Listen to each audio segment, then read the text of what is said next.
السلام علیکم۔ آج ہم جو سورہ فاتحہ جو ہے اس کا ترجمہ اور تفسیر دیکھیں گے۔ سورہ فاتحہ یہ مکی ہے اور اس کی آیات جو ہیں وہ 7 ہیں، رکوع جو ہے اس کا 1 ہے۔ اب سورہ فاتحہ کا مطلب ہے کھولنا۔ بسم اللہ الرحمن الرحیم۔ تمام تعریفات و حمد و ثنا اللہ کے لیے ہیں جو تیرا اور میرا پروردگار، لاکھوں درود و سلام پیارے نبی صلی اللہ علیہ وآلہ وسلم پر، جن کا اسم گرامی حضرت محمد صلی اللہ علیہ وآلہ وسلم ہے، اللہ کے نام سے جو رحمان اور رحیم ہے۔ بسم اللہ۔ اس کے 3 فائدے ہیں۔ پہلا فائدہ، جب انسان بسم اللہ سے ابتدا کرتا ہے تو ضرور وہ برے کاموں سے بچ جاتا ہے۔ جب وہ شعوری طور پر اور خلوص نیت کے ساتھ اس کی ابتدا کریں۔ خلوص نیت کیا ہے؟ جب بسم اللہ پڑھتا ہے تو خلوص نیت جو ہے یہ کہ آدمی بہت برے کاموں سے بچ جائے گا، کیونکہ خدا کا نام لینے کی عادت اسے ہر کام شروع کرتے وقت یہ سوچنے پر مجبور کر دے گی کہ واقعی اس کام پر خدا کا نام لینا چاہیے یا نہیں لینا چاہیے۔ دوسرا جو فائدہ اس کا یہ ہوگا، میری پیاری بہنوں، نیک کاموں کی ابتدا کرتے ہوئے خدا کا نام لینے سے آدمی کی نیت بالکل ٹھیک سمت اختیار کر لے گی۔ اور تیسرا جو سب سے بڑا فائدہ یہ ہے کہ اللہ کی توفیق اس میں شامل ہو جائے گی، برکت پڑ جائے گی اور شیطان کے فساد انگیزیوں سے وہ بچ جائے گا۔ تو الحمدللہ رب العالمین، ال جب لگ جاتا ہے تو اس کا مطلب ہے تمام۔ حمد میں نے تعریف، ہم نے اپنی درسی کتابوں میں بھی حمد کی تعریف پڑھی ہوگی کہ حمد میں نے کیا ہے کہ اللہ کی تعریف۔ للہ، تمام تعریفیں للہ، اللہ کے لیے ہے۔ یہ زیر جو لگی ہے نا، اس کا مطلب لی ہے۔ رب العالمین، جو رب ہے جہان والوں کا۔ تو تعریف جو ہے تمام اللہ تعالیٰ کے لیے ہے۔ ایسی تعریف جس کے بارے میں قرآن پاک میں بھی ہے کہ اللہ کے سوا کوئی بھی جو ہے تعریف کے لائق نہیں ہے۔ جتنی بھی کسی چیز کی تعریف کی جائے اس سے بڑھ کر اللہ کی تعریف ہے، کیونکہ وہ بنانے والا خالق، وہی مدبر، وہی خالق ہے جو اس کائنات کو بنانے والا ہے۔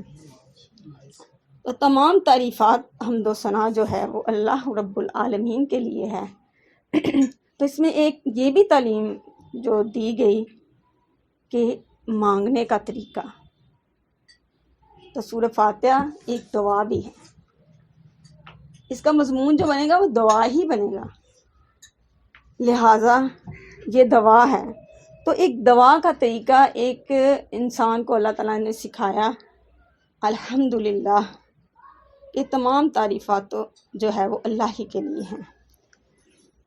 تو اس سے ہمیں یہ پتہ چلتا ہے کہ کسی سے مانگنا ہو، چاہے وہ رب سے مانگنا ہو، چاہے میں اپنے والدین سے مانگوں یا کسی اپنے بڑے سے مانگوں، تو پہلے اس کی تعریف کی جاتی ہے، محبت اور پیار سے اس سے بات کی جاتی ہے، لہٰذا اس کی تمام تعریفیں سامنے رکھی جائیں۔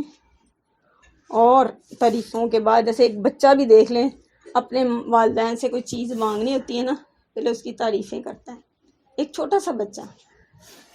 لہٰذا یہاں پر بھی یہی ایک بتایا گیا طریقہ کار کہ بالکل جلدی سے بات نہیں کر دینی، بلکہ پہلے تعریف کرنی ہے اور پھر جو ہے اللہ سے مطالبہ رکھنا ہے۔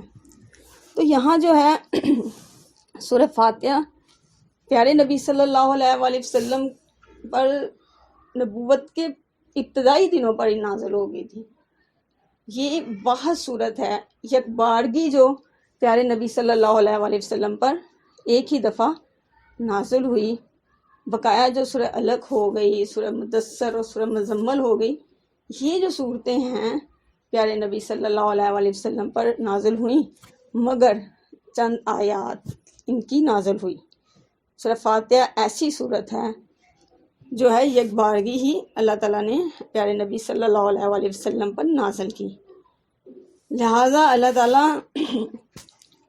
یہ ایک قسم کی دعا ہے، اور مومن بندہ اللہ تعالیٰ سے رہنمائی حاصل کرنے کے لیے کہ اے اللہ، اے رب الکائنات، میری ہدایت فرما دیجئے، میری رہنمائی فرما دیجئے، تو اللہ تعالیٰ سے جب یہ درخواست کرتا ہے تو رب العالمین اس کے جواب میں پورا قرآن پاک اسے دے دیتا ہے کہ یہ رہنمائی کے لیے تمہارے پاس یہ قرآن پڑا ہے، لہٰذا جب ہم اس کو شروع کریں تو ضرور ہم رب العالمین سے یہ دعا کریں کہ اے اللہ، ہمیں ہدایت صحیح طرح، جس طرح کا تو بندہ ہمیں بنانا چاہتا ہے، صحیح ہدایت ہمیں نصیب فرما۔ اور انسان دعا ہمیشہ اس چیز کی کرتا ہے جو اسے بہت زیادہ، جس کی طلب بھی ہو اور جس کی خواہش بھی ہو، لہٰذا ضرور دعا کیجئے کہ اللہ تعالیٰ ہماری بہترین رہنمائی فرما۔ آگے جو ہے الرحمن الرحیم، رحمان ہے اور وہ رحیم بھی ہے، کہ اللہ تعالیٰ بہت ہی زیادہ رحم کرنے والا ہے، بہت ہی زیادہ مہربان ہے۔ تو آگے کہا مالک یوم الدین، جو مالک ہے یوم الدین، روز جزا کا۔ یہ جزا کا دن نہ ہو تو کوئی بھی انسان ٹھیک طرح نہ دنیا میں رہے۔ یہ جزا کا دن ہے تو انسان جو ہے وہ ٹھیک جو ہے وہ چل رہا ہے۔